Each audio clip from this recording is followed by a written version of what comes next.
बिस्मिल्लाहिर्रहमानिर्रहीम। On behalf of pearl securities आपको welcome करते हैं जी। अच्छा, लास्ट वीक KC 100 इंडेक्स के चार्ट को जस्ट डिस्कस करते हैं, बट अब जो पॉइंट्स टेबल डिस्कस करते हैं उन पॉइंट्स को हमने काफ़ी डिटेल से डिस्कस किया था। जो चीज़ें हम हाईलाइट करते रहते हैं उसमें जिस तरह डाइवर्जेंसेस को डिस्कस किया था, उसमें डेली और वीकली टाइम फ्रेम के ऊपर उनको देखा, फिर एग्जॉशन गैप की बात की जो कि कैंडल स्ट्रक्चर के ऊपर नज़र आ रहा था, उसको देखा। सुपर ट्रेंड के ऊपर काफ़ी डिटेल से डिस्कशन हुई। फिर मूविंग एवरेजेस को देखा, 50 और 100 डे की एक्सपोनेंशियल मूविंग एवरेज, उसको डिस्कस किया। कंसोलिडेशन बॉक्स को देखा और ओवरऑल जो चीज़ों को हम देखा, फिर कुछ लेवल्स को भी डिस्कस किया, फिर मनी मैनेजमेंट और पोजिशनल साइजनिंग की भी बात की। तो ओवरऑल एक, जिसे कह लें कि एक रेंज की का व्यू बन रहा था। और अपर और जो लोअर साइड के जो एरियाज डिस्कस किए थे, सपोर्ट और रेजिस्टेंस एरियाज की अगर बात करें, तो वो अपर साइड पे 1,24,800 और 1,25,600 था। तो 1,24,800 के अंदर ही मार्केट रही। और इसी तरह सपोर्ट की बात करें तो 1,20,000 का एरिया था और 1,18,100 का सपोर्ट एरिया था, उसी के अंदर मार्केट रही। हाई और लो की अगर बात करें तो हाई 1,22,903 का टच किया मार्केट ने। और सपोर्ट एरिया के करीब जो पहला सपोर्ट एरिया था 1,20,000, 1,19,770 का लो टच किया। और जो क्लोजिंग आई है वो 1,20,023 की आई है। तो उसी रेंज के अंदर मार्केट रही। और जो हमने चीज़ें डिस्कस की थी ऑलमोस्ट उसी को देखते हुए मार्केट ने कुछ बिहेव किया। और अब जो नेक्स्ट सपोर्ट एरिया नज़दीक आ रहा है वो उसकी इम्पोर्टेंस भी है। तो अब हम फर्दर चीज़ों को डिस्कस करते हैं, जमशेद की तरफ चलते हैं, चीज़ों को देखते हैं चार्ट्स के ऊपर क्या चीज़ें नज़र आती हैं और गोइंग फॉरवर्ड क्या स्ट्रेटेजी होनी चाहिए। तो जमशेद की तरफ चलते हैं। Over to Jamshed. जी अस्सलाम वालेकुम। वालेकुम अस्सलाम। अच्छा जी, आज के टेक टॉक के अंदर जो फर्स्टली तो जो एक कन्वेंशनल हमारा एक चार्ट है जो आपको स्लाइड नज़र आ रही होगी। अब यहाँ पे ये लॉग स्केल्स नहीं है, ये एक जो हमारा लॉग स्केल्स के ऊपर हमारी डिस्कशन रही है वो डिटेल में प्रीवियस वेबिनार्स के ऊपर है, उसके लेवल्स थोड़े से फर्दर डीपर साइड के ऊपर हैं। तो उसको फिलहाल नहीं देखते, उससे पहले जो एक इमीडिएट बेसिस के ऊपर हमारा व्यू रहा है शॉर्ट टर्म के अंदर, क्योंकि मार्केट के अंदर क्योंकि एक range bound activity in line with the view हमने इधर साइड के ऊपर देखी भी। और जो हमारा ये लास्ट वीक के अंदर थर्सडे का जो सेशन था, इसके अंदर एक जो रिजेक्शन की कैंडल पोस्ट हुई थी, उसको देखते हुए हमने ये हाईलाइट किया था कि मार्केट के अंदर एग्जॉशन की कैंडल है, एक जहाँ पे एक काइंड ऑफ एक क्लासिकल एग्जॉशन गैप भी हमने विटनेस किया। तो डाउन साइड के ऊपर इनिशियली हमें सपोर्ट एरियाज की तरफ केस कैंडल मूव करता नजर आ सकता है, अनटिल अनलेस सब साइड के ऊपर जाके केस कैंडल 4 आवर चार्ज या आवरली टाइम फ्रेम के ऊपर जो रेजिस्टेंस एरियाज हैं उनको जाके रीगेन करता है। तो वो in line with the view हमने डाउन साइड के ऊपर कुछ एक्टिविटी भी देखी है। और जो एक स्टॉक सिलेक्शन के ऊपर हम प्रीवियसली डिस्कस करते रहे, उसके अकॉर्डिंगली भी मार्केट के अंदर सेलेक्टिव स्टॉक्स ने परफॉर्म किया। अब गोइंग फर्दर क्या चीजें नजर आती हैं, तो जो ट्रेंड स्ट्रक्चर है, एक तो हम जो लास्ट हमारे वेबिनार्स हैं उसके ऊपर आप जाके देखेंगे तो इस तरह करके दो जो पॉइंट्स थे, 17 दिसंबर को जो फर्स्ट एक हाई पोस्ट हुआ था, और इनका जो फिर एक पॉइंट था अप्रैल 3 को जो एक हाई पोस्ट हुआ था अराउंड 1,20,700 का। तो इन दो पॉइंट्स को कनेक्ट करके अपसाइड के ऊपर एक्सटेंड करें लाइन को, तो इस तरह करके एक रेजिस्टेंस का एरिया हमारा जो होता नजर आता है। इसको डिसाइसिवली केस हैंडर ने अब तक ब्रेक उस तरह नहीं किया, अगेन डाउन साइड के ऊपर एक्टिविटी बनती नजर आई है। तो ये स्टिल इंटैक्ट है, इसकी रेंज अगेन वही सेम रेंज है 1,23,300। अभी थोड़ा सा लेवल स्लाइटली चेंज हुए हैं, 1,23,000 के अराउंड पहला रेजिस्टेंस एरिया बनता है और फिर डिसाइसिव क्लोजिंग 1,24,500-600 की है। इसके ऊपर मार्केट के अंदर दोबारा से एक इनिशियल ब्रेकआउट कंसिडर किया जाएगा। उससे पहले अब जो एक इनर ट्रेंड लाइन का एरिया है, ये दो पॉइंट से जो दिसंबर जो लो बना था, करेक्शन का फर्स्ट लो था एक रैली के बाद दिसंबर 2024 के अंदर, 20 दिसंबर का जो लो था कोई 1,05,600 के आसपास इस जगह के ऊपर। तो इस जगह के ऊपर हमें स्टिल दो पॉइंट्स को अगर मिला के और इस ब्लू कलर की जो मैं थोड़ा सा थिक करूं अगर, तो ये एक्सटेंडेड एक इनर ट्रेंड लाइन बनती है।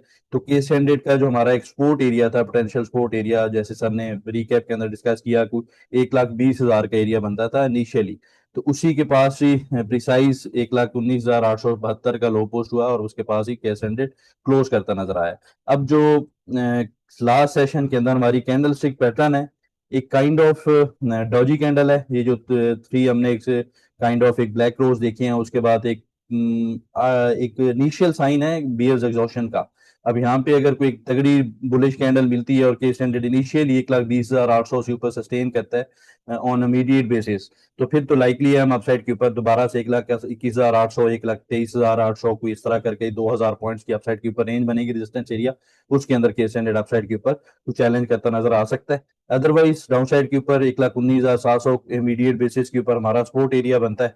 ये अगर वायलेट होता है तो फिर अगेन थोड़ा सा सेलिंग प्रेशर एग्रीवेट होगा, और in that case down side के ऊपर दोबारा से 1,18,100 की तरफ केस स्टैंडर्ड मूव करता नजर आ सकता है, और वो एक मस्ट सस्टेन जोन है। अब उसके ऊपर जो कन्फ्लुएंस है उसको हम जाके देखते हैं जी इस स्लाइड के ऊपर। अच्छा, यहाँ पे आप देखेंगे तो एक तो हमारा एक स्विंग लो था इस कंसोलिडेशन बॉक्स का, जो कि केस स्टैंडर्ड ने विटनेस किया था ट्यूसडे 13 मई से, और 3 जून तक ये रेंज रही थी। इसके बाद हमने इसका अपसाइड के ऊपर ब्रेकआउट देखा था।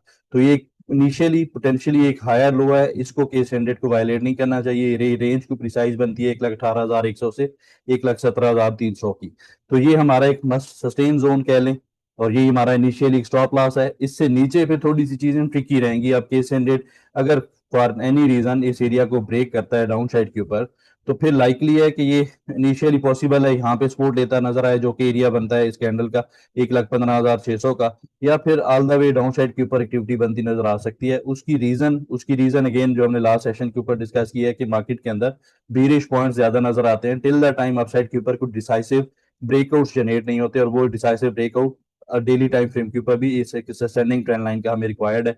अच्छा, अब ये इसको अगेन थोड़ा सा अगर फर्दर देखें तो एक तो लाइफ लाइन हमारा एक इमीडिएट बेसिस के ऊपर सपोर्ट एरिया है, जो कि एक स्विंग लो है 1,18,000 1,17,000 के आसपास का एरिया। और अगर फॉर एनी रीजन ये वायलेट होता है तो फिर एक पोटेंशियली ये जो इसको मैं अगर हटा के देखूं थोड़ा सा चार्ट को, तो यहाँ पे एक ब्रॉडनिंग फॉर्मेशन बनती नजर आ रही है, और ये फर्दर मेजर एक फिर हमें सेल ऑफ नजर आ सकता है। फिलहाल के लिए इट्स टू अर्ली टू से कि ये मार्केट इन एरियाज को, ये जो एक गैप है इसको फिल करेगी। पॉसिबल है ये गैप काफी तगड़ा गैप है। इस गैप की अगर आप वैल्यू की या पॉइंट्स की बात करें तो ये काफी ज्यादा पॉइंट्स बनते हैं, क्योंकि केस हंड्रेड का जो 29 मई का जो हमने सेशन देखा था, ये कोई 1,07,000 के पास क्लोज हुआ था, और गैप अप ओपनिंग के ऊपर हमारी जो ओपनिंग थी वो कोई 1,17,000 की थी। तो ये कुछ 7-8 हज़ार पॉइंट्स 9,000 पॉइंट्स केस हंड्रेड ने अपसाइड के ऊपर गैप अप ओपनिंग की थी। अब ये गैप बहुत ज्यादा बड़ा है, टेक्निकली इसको इतना आसान नहीं होगा जज करना इसके अंदर कहाँ पे आके केस हंड्रेड बॉटम बनाता है। उसके लिए मेरे ख्याल में केस हंड्रेड के ऊपर एक तो हमारा एक्सपोर्ट एरिया, इसको अगर मैं फर्दर थोड़ा सा यहाँ पे डेवलप करूँ, जो फर्स्ट टाइम देख रहे हैं, तो वो कोई इस तरह करके इमीडिएट बेसिस के ऊपर हमारा एक सपोर्ट एरिया बनता है 1,17,000 और 1,18,000 के आसपास एक हॉरिजॉन्टल सपोर्ट एरिया, और यहीं पे हमारा एक मूविंग एवरेज का कन्फ्लुएंस है। ये हमने लास्ट सेशन के ऊपर भी डिस्कस किया था, जो कि 150 mm को अप्लाई करेंगे तो जो 50 डैमा है वो अराउंड 1,18,300 के पास रिजाइड करता है, तो ये कन्फ्लुएंस करता नजर आता है। उसके बाद जो 100 का एक्सपोनेंशियल मूविंग एवरेज है, फिर वो थोड़ा सा डीपर साइड के ऊपर 1,15,000 का एरिया बनता है, जो कि हमारा इनिशियली स्टॉप लॉस भी था लास्ट सेशन तक, लास्ट वेबिनार तक। तो ये एरिया थोड़ा सा देखने वाला होगा। अगर तो ये वायलेट होता है तो फिर तो हमें सेलिंग प्रेशर एग्रीवेट करता नजर आ सकता है। मेरे ख्याल में डिस्पाइट हमें जो अपसाइड के ऊपर डिवर्जेंसेज हैं, जो कि लास्ट वेबिनार के ऊपर दी थी हमने, वॉल्यूम्स एग्जॉशंस की हमने बात की थी, और जो एक कैंडल स्टिक पैटर्न है वीकली टाइम फ्रेम के ऊपर भी देखेंगे तो एक kind of shooting star, classical नहीं है लेकिन still it can be translated into a shooting star, एक रिवर्सल पैटर्न बनता नजर आ रहा है। लेकिन स्टिल यूजुअली जैसे एक इसी जगह के ऊपर टॉप है, या तो केस हंड्रेड इसी जगह पर फर्दर कंसोलिडेट करता नजर आ सकता है, जो कि अगर मैं अगेन रिपीट करूं रेंज डाउन साइड के ऊपर 1,18,000 1,17,000 के एरिया होगा, अप साइड के ऊपर 1,21,600 से 1,23,600 1,23,800 के एरिया होगा। तो इस रेंज के अंदर केस हंड्रेड मूव करता नजर आ सकता है। ये इधर साइड के ऊपर वायलेट करेगा तो फिर अकॉर्डिंगली इंक्रीज को प्लान करेंगे। उससे पहले सिलेक्टिव स्टॉक्स के अंदर स्टिल मेरे ख्याल में जो उनके न्यूली हाईलाइटेड स्टॉक्स के लेवल्स हैं, उनके ऊपर सपोर्ट एरियाज के पास चांस लेना चाहिए। अपसाइड के ऊपर कोई भी अपसाइड मिलती है, रेजिस्टेंस एरियाज के पास स्टॉक्स आते हैं या फिर इंडेक्स आता है, तो उनके अकॉर्डिंगली वहां पे प्रॉफिट टेकिंग करके थोड़ी सी कैश फ्री रखनी चाहिए, और दोबारा से कोई डिसाइसिव मोमेंटम का वेट करना चाहिए। उसके लिए अब उसका अर्ली साइन क्या होगा, तो वो बड़ा सिंपल सा है। एक तो हमारा एक जो इस कैंडल का अपसाइड के ऊपर हाई है कोई 1,22,900 का, 1,22,300 का, तो ये एक हमारा एक वीकली बेसिस के ऊपर लेवल हो सकता है, क्योंकि यहीं पे हमारा एक असेंडिंग ट्रेंड लाइन का रेजिस्टेंस एरिया भी कन्फ्लुएंस करता है 1,23,000 के पॉइंट्स के साथ। तो इसका प्रिसाइज लेवल 1,22,800 बनता है। तो ये अगर डिसाइसिवली अपसाइड के ऊपर वीकली बेसिस के ऊपर केस 100 आगे रीगेन कर लेता है, तो फिर लाइकली हम अपसाइड के ऊपर फर्दर एक हाइपर मूव देखें केस 100 के ऊपर, फिर अक्रॉस द बोर्ड एक्टिविटी आएगी। Till that time again I am repeating, previous webinar के ऊपर भी काफी इसके ऊपर सिग्निफाई इसकी जो सिग्निफिकेंस थी वो उसको डिस्कस करते रहे कि मार्केट के अंदर टिल द टाइम इधर साइड के ऊपर कोई हमें ब्रेकआउट नहीं मिलते, अपसाइड के ऊपर केस 100 दोबारा से रेजिस्टेंस एरियाज रीगेन नहीं करता, तो वहां पे मनी मैनेजमेंट के ऊपर फोकस करना चाहिए। और जो पोजीशन साइजनिंग है वो इंपॉर्टेंट रहेगी ऑनवर्ड भी, तो अकॉर्डिंगली परफॉर्म केस 100 के अंदर भी परफॉर्मेंस को देखना चाहिए और इंडिविजुअली स्टॉक्स को भी देखना चाहिए। तो जो कमिंग वीक है रोल ओवर का वीक होगा, तो वहां पे थोड़ी सी वोलेटिलिटी बनती नजर आ सकती है, तो वहां पे ट्रेडिंग अपॉर्चुनिटीज होंगी, तो उनको अगर कुछ स्मार्टली प्ले कर सकता है स्टॉप लॉसेस को इंटरेक्ट रखते हुए तो जरूर करना चाहिए। और जो ओवरऑल व्यू है स्टिल वो मेरे ख्याल में यही है कि डाउन साइड के ऊपर केस 100 का और इंडिविजुअली स्टॉक्स का सपोर्ट एरियाज के पास बाइंग साइड के ऊपर एंट्रीज को प्लान करना चाहिए। जी सर। जी थैंक यू। आगे चलते हैं, इंडेक्स के सपोर्ट और रेजिस्टेंस एरियाज को डिस्कस कर लेते हैं कमिंग वीक के लिए, और पॉइंट टेबल को देख लेते हैं। जी पॉइंट टेबल के ऊपर तो एज अर्ली सेट क्लियरली जो बीरिश और कॉशियस पॉइंट्स है वो ज्यादा नजर आते हैं। यहाँ पे डिवर्जेंसीज हैं, लास्ट सेशन में हमने डिस्कस की थी लास्ट वेबिनार के ऊपर।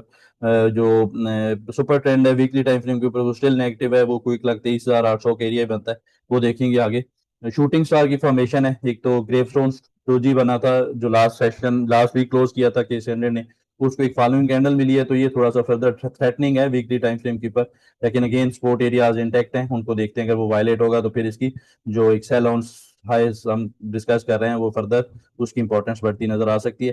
सपोर्ट एरियाज जो हैं, जो बुलिश पॉइंट्स हैं वो दो हैं, एक तो हाई हाई बना है यहाँ पे, अगेन मूविंग एवरेज इसी ऊर केस ट्रेड कर रहा है, तो ये स्टिल बुलिश साइड के ऊपर पॉइंट्स नजर आते हैं।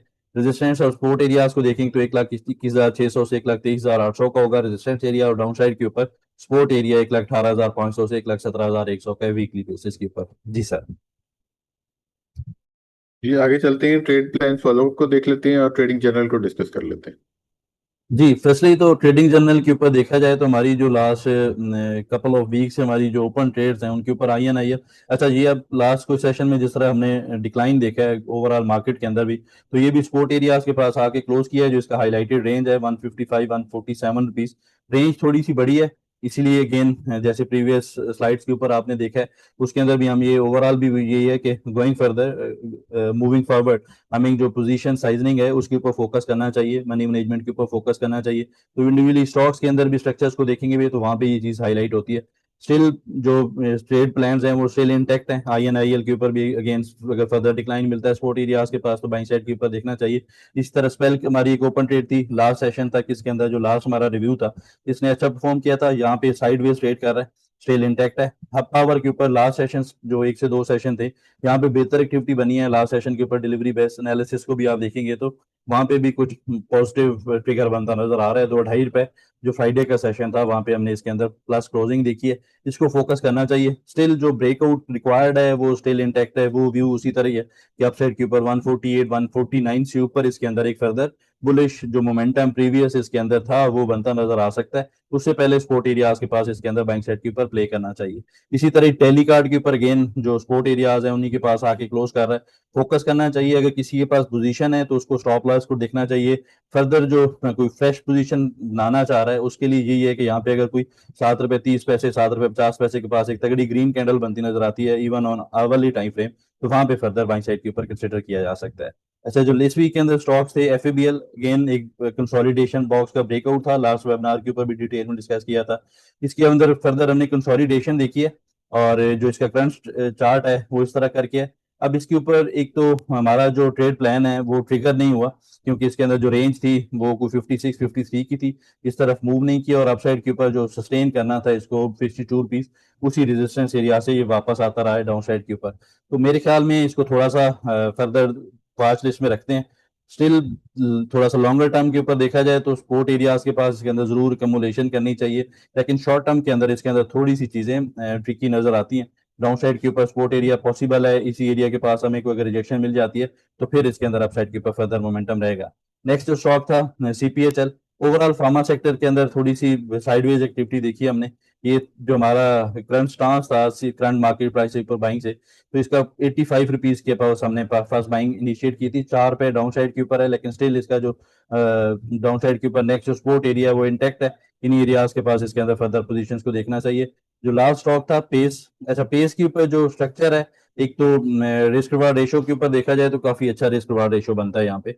और जो इसके ऊपर हमारी जो करंट बाइंग रेंज थी वहां से अनफॉर्चुनेटली कोई 8 साढ़े 8% डाउन साइड के ऊपर क्लोज किया इसने, लेकिन स्टॉप लॉस के साथ ट्रेड इंटैक्ट है, कोई फर्दर मेजर डिक्लाइन आता है तो वहां पे फिर इसको एवरेज किया जा सकता है। जी सर।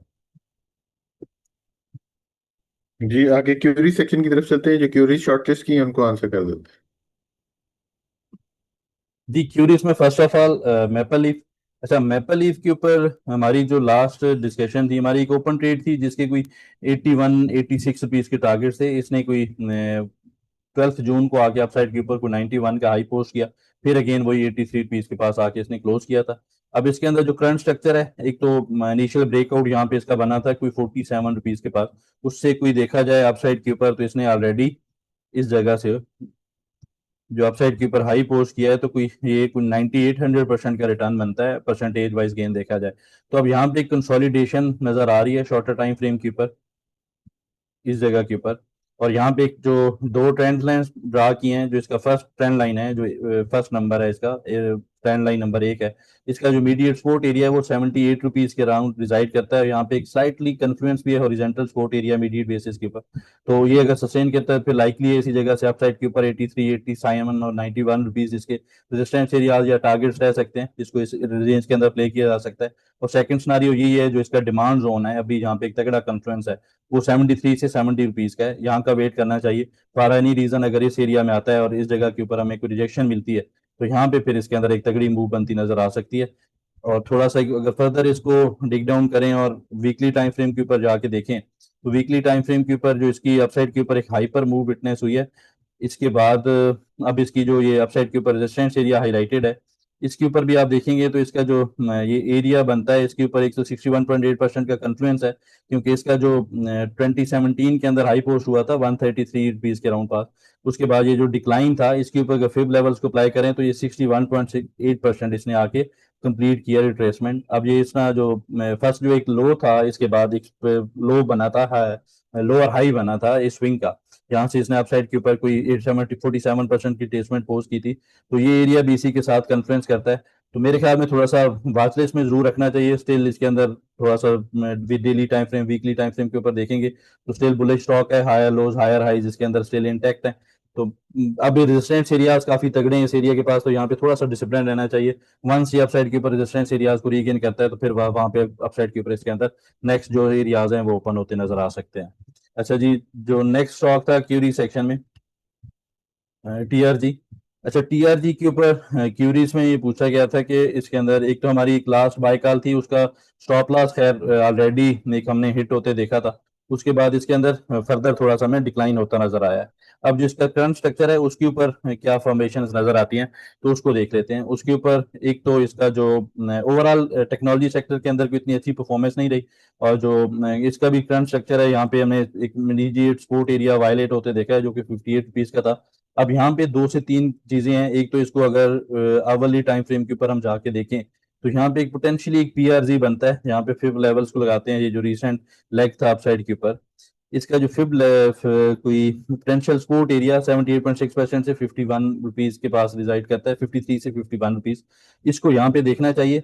यहाँ पे लाइकली है कोई हमें बाउंस मिलता नजर है, वंस ये अगर रेजिस्टेंस एरियाज को अपसाइड के ऊपर रीगेन करेगा तो फिर भी इसके अंदर एक तगड़ी मूव बनती नजर आ सकती है।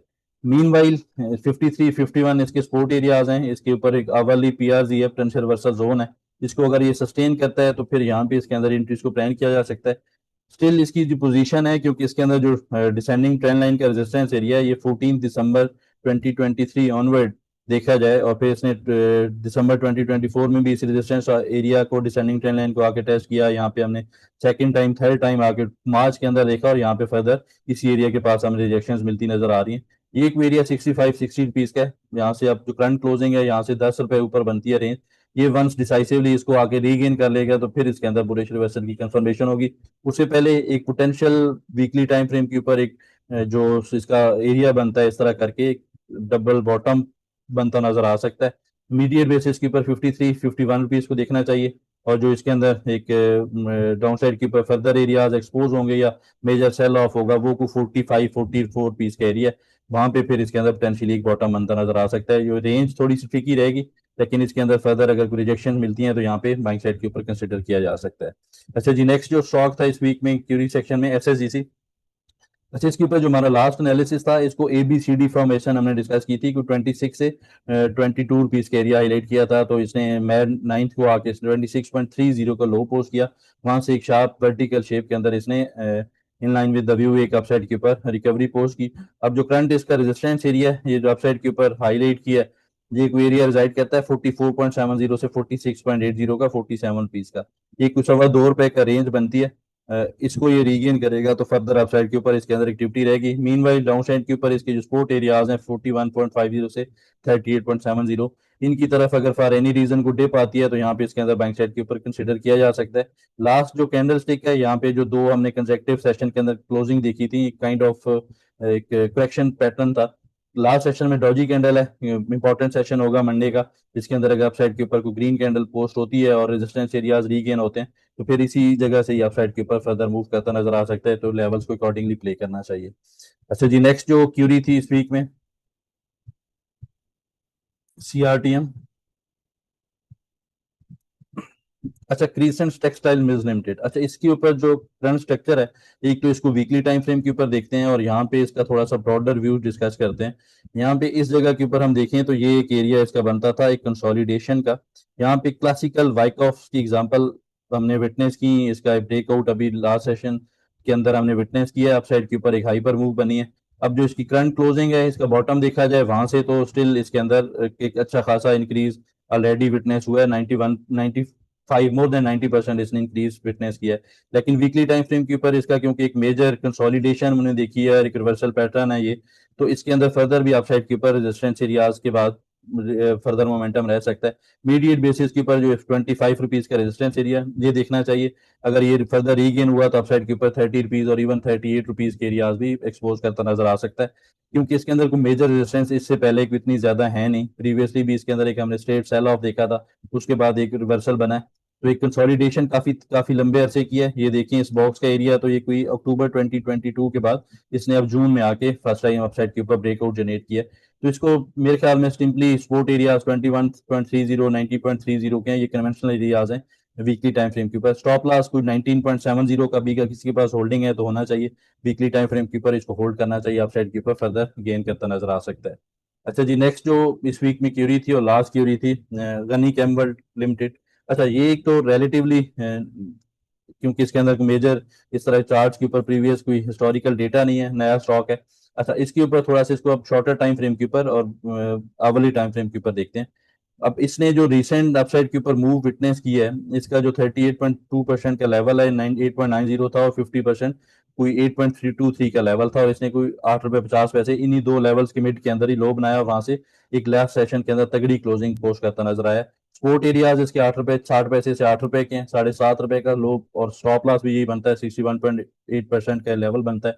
फॉर एनी रीजन अगर कोई पुल बैक मिलता है, करंट मार्केट प्राइस के ऊपर भी देखा जा सकता है, लेकिन वहां पे थोड़ा सा रिस्क ज्यादा बनता है। पोजीशन साइजनिंग इसके ऊपर भी देखना चाहिए, अपसाइड के ऊपर ₹9.30 से ₹9.70 का रेजिस्टेंस एरिया, ये रीगेन होगा तो यहाँ पे एक बुलिश ब्रेकआउट कंफर्मेशन होगी। इन दैट केस अपसाइड के ऊपर ₹10.10 और इवन ₹10.70-80 की तरफ इनिशियली मूव करेगा। तो मेरे ख्याल में इसको कोई भी डिप आती है तो that should be taken as a buying opportunity. जी सर। जी, इस वीक के लिए इतना। इंशाल्लाह नेक्स्ट वीक दोबारा मुलाकात होती है, तब तक के लिए अल्लाह हाफिज़ and thank you very much.